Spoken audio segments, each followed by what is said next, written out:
अस्सलाम वालेकुम dear students, मेरा नाम है तैमूर परवेज और आज हम स्टार्ट करते हैं HTML5 एंड CSS3 में लेसन नंबर 2। इससे प्रीवियस लेसन में हमने इंट्रोडक्शन टू वेब डिज़ाइनिंग क्या होती है और इससे रिलेटेड कॉन्सेप्ट में हमने देखा था कि आप URL का क्या फंक्शन होता है, URL क्या होता है, www का क्या फंक्शन है, ये क्या होता है। इसके अलावा हमने देखा था कि वेब पेज क्या होता है, वेब क्या होता है और वेब सर्वर क्या होता है। इसके ऊपर हमने डिस्कस किया था। आज के इस लेसन में हम HTML5 क्या होता है और CSS3 क्या होता है और इस पर काम कैसे किया जाता है, इसके बेसिक स्ट्रक्चर क्या है, इसके ऊपर आज हम डिस्कस करते हैं। तो इसके लिए मैं लेसन को ओपन करता हूं। तो आज का लेसन नंबर 2 है और आज के इस लेसन में हम HTML5 एंड CSS3 होता है क्या, इसके ऊपर डिस्कस करेंगे। Introduction to HTML5 and CSS3। What is HTML5, basic structure of HTML5, HTML tags क्या होते हैं, वेब ब्राउजर क्या होता है and the doctype declaration क्या होती है, HTML के वर्जन कौन कौन से हैं और इंट्रोडक्शन टू CSS, इसके ऊपर आज हम डिस्कस करते हैं। तो इसके लिए मैं एक स्लाइड्स है जिसके ऊपर कंप्लीट डिस्कशन दी हुई है मैंने, उसको मैं ओपन करता हूँ। आज के लेसन में हम देखेंगे introduction to HTML5 and CSS3। HTML5 और CSS3 क्या है।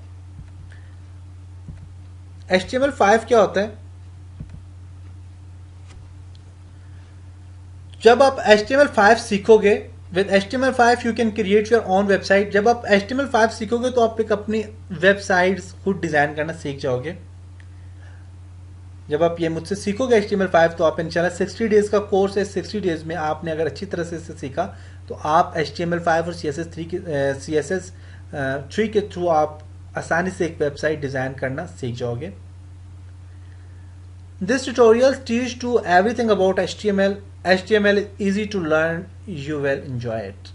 अब इस जो ट्यूटोरियल्स हैं ये मैं आपको इंशाल्लाह HTML में हर एक चीज़ के बारे में समझाऊंगा और आप इसे आसानी से सीख भी लोगे और इसको एंजॉय भी करोगे और आसानी से सीख लोगे। लेकिन इतना भी आसान नहीं है क्योंकि मैं तो यहाँ पे आपको हर एक चीज़ में कोशिश करूँगा कि आपको हर एक चीज़ समझाने की कोशिश करूँ, लेकिन ये आप पे डिपेंड करता है। आप जितनी ज़्यादा मेहनत करोगे, जितना ज़्यादा इस पर काम करोगे, क्योंकि ये सारा का सारा मार्कअप लैंग्वेज पे क्या होता है, इसमें कुछ कोडिंग्स की जाती हैं तो वो आपको याद रखनी ज़रूरी है। अगर आप उसको याद रखोगे तो आप इंशाल्लाह आसानी से एक वेबसाइट डिज़ाइन कर लोगे, सीख भी लोगे। What is HTML? HTML होता क्या है। HTML is markup language. HTML एक मार्कअप लैंग्वेज होती है फॉर डिस्क्राइबिंग वेब डॉक्यूमेंट्स, जो कि वेब डॉक्यूमेंट्स को डिस्क्राइब करती है, वेब पेज को डिस्क्राइब करती है।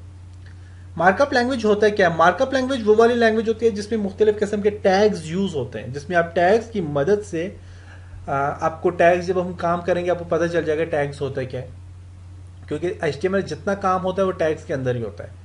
तो टैग्स की मदद से जब आप कोई काम करते हो तो उसको आप मार्कअप लैंग्वेज कहते हो। बाल लोग इसको प्रोग्रामिंग लैंग्वेज कहते हैं, लेकिन ये प्रोग्रामिंग लैंग्वेज नहीं है, इसको मार्कअप लैंग्वेज कहा जाता है। प्रोग्रामिंग लैंग्वेज जो होती है वो प्रोग्रामिंग लैंग्वेज में जो है तो PHP प्रोग्रामिंग लैंग्वेज है। उसके अलावा ये आपकी जो C++ है ये प्रोग्रामिंग लैंग्वेज है। ये HTML जो है ये प्रोग्रामिंग लैंग्वेज नहीं है। HTML stand for hyper text markup language. HTML को हाइपर टेक्स्ट मार्कअप लैंग्वेज भी कहते हैं। अब markup language is set of markup tags. जो मार्कअप लैंग्वेज होती हैं वो मार्कअप टैग्स के सेट्स होते हैं, उनको मार्कअप लैंग्वेज कहते हैं। HTML documents are describe by HTML tags. HTML document जो होता है वो HTML टैग को डिस्क्राइब करता है और हर HTML टैग जो होता है वो मुख्तलिफ किस्म के कॉन्टेंट्स के लिए यूज किया जाता है और उनको डिस्क्राइब करता है। कॉन्टेंट्स मीन आपने फॉर एग्जाम्पल पैराग्राफ देना है तो उसके लिए आप टैग यूज करोगे। आपने बोल्ड करना है अपने टेक्स्ट को तो उसके लिए आप टैग यूज करोगे। आपने पेज को, पैराग्राफ को ब्रेक करना है तो उसके लिए आप टैग यूज करोगे। हर एक चीज के लिए अलग अलग से टैग यूज किए जाते हैं। बेसिक स्ट्रक्चर है HTML का। यहाँ पे आप देखें तो आपको एक बेसिक स्ट्रक्चर नजर आ रहा होगा HTML का, और ये स्ट्रक्चर आप चाहे जो भी आपने पेज बनाना है, आपने कोई भी वेबसाइट का जो बेसिक स्ट्रक्चर है वो यही होगा। आपने इसके अंदर जितना भी काम आप करोगे आप इस बेसिक स्ट्रक्चर के अंदर काम करोगे।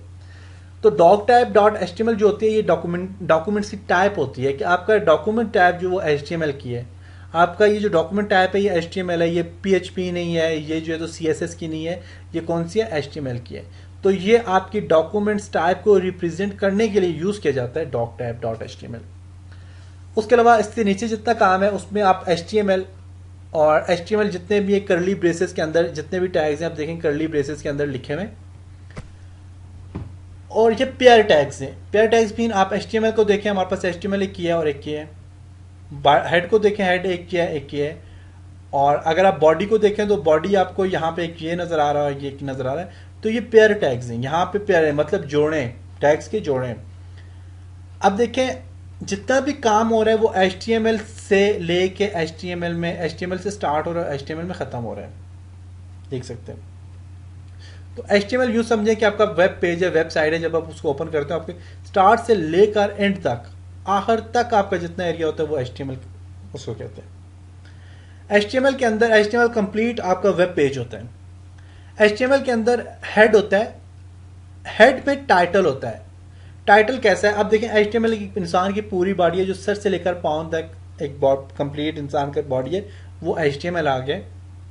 अब इसमें हेड जो है, हेड आपका जो सर है, सर आपका मतलब आपका गर्दन से लेकर आपका जो सर है यहाँ तक का एरिया जो हेड है, और इसके बीच में आपका जो चेहरा आ गया ये टाइटल है। टाइटल क्या है कि आपका चेहरे में, आपका चेहरा देख के इंसान आपका नाम आपको उसे पता चलता है कि आप कौन हो, क्योंकि आपकी पहचान आपके चेहरे से होती है। तो अब ये जो पेज टाइटल जो होता है ये टाइटल के अंदर दिया जाता है। मीन आपका HTML का जो पेज है उस पेज में आपने कॉन्टेक्ट अस का पेज दिया हुआ है, या फिर आपने दिया हुआ है ट्यूटोरियल का पेज दिया हुआ है, आपने उसमें होम का पेज दिया हुआ है, आपने अबाउट अस का पेज दिया हुआ है। जो भी पेज दिया हुआ है उसके पेज का टाइटल आप टाइटल के अंदर देते हैं। तो जो टाइटल होता है ये टाइटल के अंदर आपने टाइटल देना होता है, टाइटल टैग के अंदर कुछ टाइटल देना होता है, और ये टाइटल होता है ये हेड के अंदर आपने देना होगा। उसके अलावा जो बॉडी है, बॉडी के अंदर और जितना भी काम होगा जिसमें आपने कुछ टेक्स्ट लिखना है, आपने कंप्लीट कोई आपने नॉवल लिखना है, कोई कंटेंट्स लिखने हैं, आपने उसमें वीडियो अप्लाई करनी है, आपने कोई MP3 सॉन्ग्स देने हैं, मूवीज़ अप्लाई करनी है, ग्राफिक में पिक्चर्स वगैरह अप्लाई करनी है, आपने अपनी स्लाइड्स वगैरह उसमें देनी है, उनको ट्रांजैक्शन देनी है। तो इस सारे के सारे काम जो हैं ये आपके बॉडी के अंदर ही होंगे। तो अब देखिए बॉडी में ही आपका हेडिंग का टैग दिया हुआ है, H1 और H1 हेडिंग का टैग दिया हुआ है। तो हेडिंग्स की H1, H2, H3, H4, H5, H6 इसकी 6 टाइप्स होती हैं, वो हम आगे जब जाएंगे आप डिस्कस करेंगे। उसके बाद एक पैराग्राफ का टैग दिया हुआ है, my first heading and my first paragraph दोनों टैग दिए हुए हैं। और आप हमें याद रखिएगा कि जब आप HTML में काम कर रहे हैं तो ये जो टैग्स होते हैं ये सामने नहीं होते, इन टैग के अंदर जो काम किया हुआ है ये आपका सामने डिस्प्ले होता है। वेब ब्राउजर में आपके टैग्स डिस्प्ले नहीं होते। अब इसके ऊपर एक्सप्लेन करते हैं कि ये है क्या। तो यहाँ पे आप देखिए, यहाँ पे भी वही चीज़ दी हुई है कि डॉक टैब जो होता है, डॉक टैब आपका डॉक्यूमेंट्स टैब को जो है रिप्रेजेंट करने के लिए यूज़ किया जाता है। उसके अलावा जो आपका HTML और HTML होता है, HTML जो होता है ये कंप्लीट आपके डॉक्यूमेंट्स या आपके वेब पेज को डिस्क्राइब करने के लिए यूज़ किया जाता है। हेड जो होता है आपकी इंफॉर्मेशन जितनी भी होती है वो हेड में होती है, और हेड के अंदर जो होता है टाइटल होता है। टाइटल के अंदर आपका पेज का टाइटल दिया होता है, अपने पेज का जो टाइटल देना है वो टाइटल के अंदर आप देते हैं। और बॉडी जो होती है, बॉडी के अंदर आप हर चीज़ को डिस्क्राइब करते हैं। पेज के अंदर जितने भी कंटेंट्स होते हैं, चाहे वो आपने पिक्चर दी हुई है, जो भी चीज़ आपने दी हुई है, जो भी आपने वेबसाइट पे काम किया है, वो सारा का सारा आप बॉडी के अंदर डिस्क्राइब करते हो। H1 जो होती है हेडिंग्स होती हैं, और इसके अलावा P जो होता है ये पैराग्राफ होता है। अब इनमें जो दो टैग्स हैं, तो फर्स्ट और सेकंड, जो फर्स्ट जो टैग है ये फर्स्ट टैग है, और ये नीचे वाला जो सेकंड टैग है HTML का जो सेकंड टैग है, तो एक टैग जो दोनों टैग्स होते हैं बेसिकली सेम होते हैं। ये फर्स्ट टैग और सेकंड टैग दोनों सेम होते हैं। फर्स्ट टैग को आप ओपनिंग टैग्स भी कहते हैं और एंड को क्लोजिंग टैग्स कहते हैं। तो जो टैग्स क्लोज हो रहे होते हैं वो बैक स्लैश से हमेशा क्लोज हो रहे होते हैं। नेक्स्ट में देखते हैं नेक्स्ट स्लाइड में क्या चीज़ दे रहा है। तो HTML टैग्स के ऊपर ही डिस्क्राइब कर रहे हैं। तो HTML टैग्स जो होते हैं ये इनका जो कीवर्ड जितना भी होता है वो करली ब्रेसेस के अंदर आप देते हैं, ब्रैकेट्स के अंदर देते हैं आप।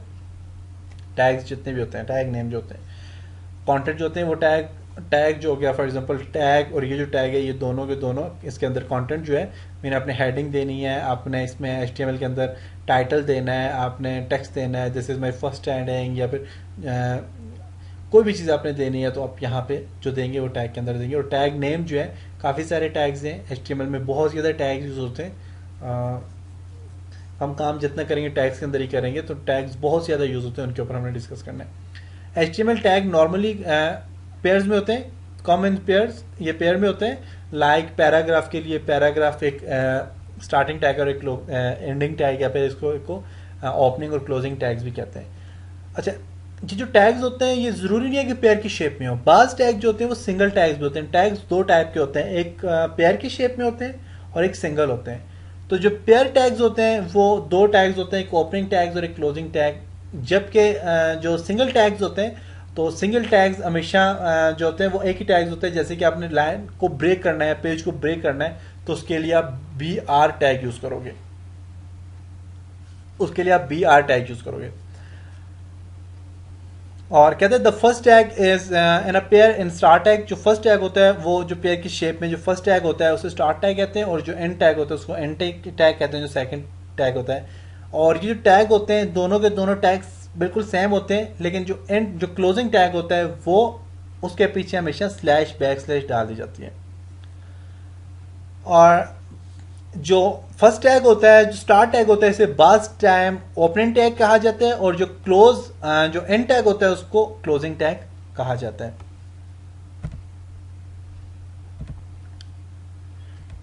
वेब ब्राउजर, इससे पहले भी मैंने डिस्कस किया वेब ब्राउजर होता है क्या है, और यहां पे भी आपको बताता हूं। तो वेब ब्राउजर एक ऐसी चीज होती है जो कि HTML के डॉक्यूमेंट्स को रीड करने के लिए यूज किया जाता है।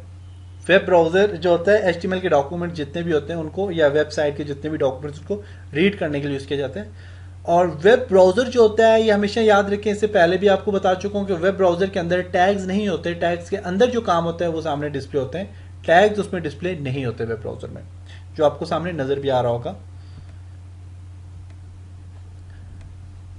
डॉग टाइप डिक्लेरेशन क्या है? डॉग टाइप डिक्लेरेशन जो होती है, ये डॉग टाइप जो होती है ये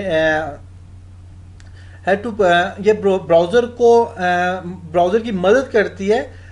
ओपन जब आप ब्राउजर में जब काम करते हो, ब्राउजर को ओपन करते हो, तो ये ब्राउजर को ये बताती है कि ये जो डॉक्यूमेंट्स है इसकी टाइप कौन सी है। ये HTML की टाइप से है, PHP की टाइप से है, या फिर CSS की, कौन सी टाइप है ये डॉक्यूमेंट्स है। तो ये चीज बताती है आपके ब्राउजर को, क्योंकि there are different documents types on the page. Web page में या वेबसाइट जब आप बनाते हो तो उसमें काफ़ी सारे डॉक्यूमेंट्स की टाइप्स होती हैं जो कि आपके ब्राउजर को समझ नहीं आती। तो उसके लिए इसकी टाइप्स को मेंशन करना ज़रूरी होता है कि आपके डॉक्यूमेंट्स की टाइप कौन सी है। To display documents correctly the browser must know both type of version. आप इसके लिए आपके ब्राउजर को पता होना चाहिए कि इसका वर्जन कौन सा है आपके डॉक्यूमेंट्स टाइप का। The dog type declaration is not case sensitive. All case are acceptable. कि जो डॉग टाइप होती है ये अब यहाँ पे देखें, यहाँ पे आपको दिया हुआ है जो डॉग टाइप होती है ये सेंसिटिव केस में नहीं होती। मीन जिस तरह के आपने सी प्लस प्लस पे काम किया होगा, अगर किसी ने काम किया तो उसे पता होगा कि C++ में अगर छोटा सा एरर भी आ जाए, मीन अगर आपने कोई भी डिक्लेरेशन या जो भी चीज़ आपने दी हुई, अगर उसको आपने स्मॉल की जगह आपने कैपिटल में दे दिए, छोटा सा भी एरर हो, तो वो आपके जब आप अपने प्रोग्राम को रन करोगे तो उसमें वो एरर दे देगा। लेकिन HTML में ये काम नहीं है। HTML में जो डॉग टाइप होती है इसके जो ये सेंसिटिव नहीं होती, इसमें कोई भी केस हो उसको ये एक्सेप्ट कर लेता है। जैसे कि HTML में आप HTML स्मॉल में लिखो, आप ऑल कैप्स में लिखो, आप कैपिटल में लिखो, आप टॉगल केस में लिखो, आप जो है तो एक वर्ड कैपिटल, एक स्मॉल, एक कैपिटल, एक स्मॉल में लिखो, तो ये कोई भी टाइप हो तो इसको एक्सेप्ट कर लेगा। HTML के जो वर्जन होते हैं काफ़ी सारे वर्जन मार्केट में अवेलेबल हैं। जो सबसे पहले वर्जन आया था वो 1991 में एक वर्जन आया था जिसको HTML कहा जाता था। HTML के बाद उसका एक और वर्जन आया है HTML 2.0, वो 1995 में आया। फिर 3.2 एक वर्जन आया 1997 में आया। फिर 4.01 वर्जन आया जो 1919 में आया। फिर उसके बाद XHTML एक वर्जन आया जो कि 2000 में आया। और अब HTML5 एक और वर्जन आया जो कि 2014 में आया और लेटेस्ट वर्जन है, इसलिए हम इस पे काम कर रहे हैं। CSS3 जो होता है, CSS3 क्या होता है CSS3? तो CSS3 मैंने आपको बताया अभी।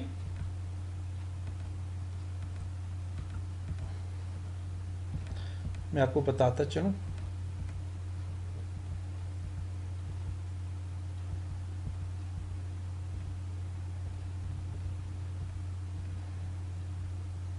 CSS3 क्या होता है? CSS3 जो होता है ये HTML पे काफ़ी सारे काम आपके HTML के डॉक्यूमेंट्स को आसानी फ्रॉम करता है कि आपने अपने HTML का काम किया, HTML में आपने कोई स्टाइल्स वाला अप्लाई करने हैं तो अब CSS के थ्रू आप बहुत अच्छी स्टाइल्स आप अप्लाई कर सकते हो अपने डॉक्यूमेंट्स में। तो आप इंशाल्लाह इसमें अगर आपने ये जो ट्यूटोरियल अगर आपने देखे तो आपको इंशाल्लाह आप CSS को कंप्लीट लर्न कर लोगे और आप अपने स्टाइल्स को कैसे कंट्रोल करते हो, उस पर लेआउट कैसे अप्लाई करते हो और मल्टीपल वेब पेज के ऊपर ये सारे काम कैसे करते हो, आपने कोई थीम्स अप्लाई करने हैं, कोई इफेक्ट्स अप्लाई करने हैं, तो ये सारे काम आप मल्टीपल पेजेस पे कैसे अप्लाई करते हो, ये सारा काम CSS का होता है, ये भी आप इंशाल्लाह सीख लोगे। और CSS होता है क्या, what is CSS? CSS stand for Cascading Style Sheet. CSS define how HTML elements are to be displayed. CSS जो होता है ये Cascading Style Sheet से मिलके बना और इसका जो CSS ये HTML के जो एलिमेंट्स या HTML के जो आपने HTML पे जितना भी काम किया हुआ है, आपने फॉर एग्जांपल कोई टेबल ड्रॉ किया हुआ है, HTML में कोई टेबल बनाया हुआ है, कुछ बटन्स क्रिएट किए हुए हैं, अब उन बटन के ऊपर जो इफेक्ट देगा, जो कलर देगा, चाहे वो टेक्स्ट में कलर दे, टेबल में कलर दे, किसी चीज़ में जो कलर देगा, उसमें जो इफेक्ट कुछ स्टाइल देगा, तो वो CSS देगा, वो हम CSS की मदद से करेंगे। HTML में जो जितने भी स्टाइल्स होंगे ये सारे के सारे हम CSS पे करेंगे, क्योंकि HTML 4.0 में जब आप कोई काम करते थे तो या 5 में भी समझिए आप कोई काम करते हो, आप इसमें जब स्टाइल अप्लाई करेंगे तो इतने मजे के स्टाइल अप्लाई नहीं होंगे, उसके लिए आप CSS यूज़ करेंगे। और CSS जो होता है ये आपके काम में बहुत ज़्यादा आसानी करता है, आपके HTML के जो काम होता है इसमें बहुत ज़्यादा आसानी करता है। और CSS का जो डॉक्यूमेंट्स आप जब सेव करते हो तो .css के नाम से सेव करते हो। HTML के जो एडिटर होते हैं, HTML या CSS5 के जो एडिटर होते हैं जिन पे हम काम करेंगे, जिन पे हम वेब पेज कैसे डिज़ाइन करते हैं वो सीखेंगे, तो उसके लिए जो एडिटर यूज़ किए जाते हैं वो नोटपैड, जो नॉर्मल आपने आपकी विंडो का एक सॉफ्टवेयर होता है नोटपैड, उसके ऊपर काम कर सकते हो, या फिर उसके अलावा और भी जो टेक्स्ट एडिटर है उस पर भी काम कर सकते हो। तो जो नॉर्मल आप प्रोफेशनली अगर आप काम करते हो तो प्रोफेशनली जो आपने एडिटर यूज़ करना है तो उसके लिए आप Notepad++ यूज़ करो, सबलाइम टेक्स्ट एडिटर यूज़ करो, Adobe Dreamweaver, Microsoft Expression Web, coffee cup HTML editor, और इसके अलावा और भी काफ़ी सारे एडिटर आप यूज़ कर सकते हो। PC के लिए नोटपैड और टेक्स्ट एडिट, मैक वगैरह के लिए आप यूज़ कर सकते हो।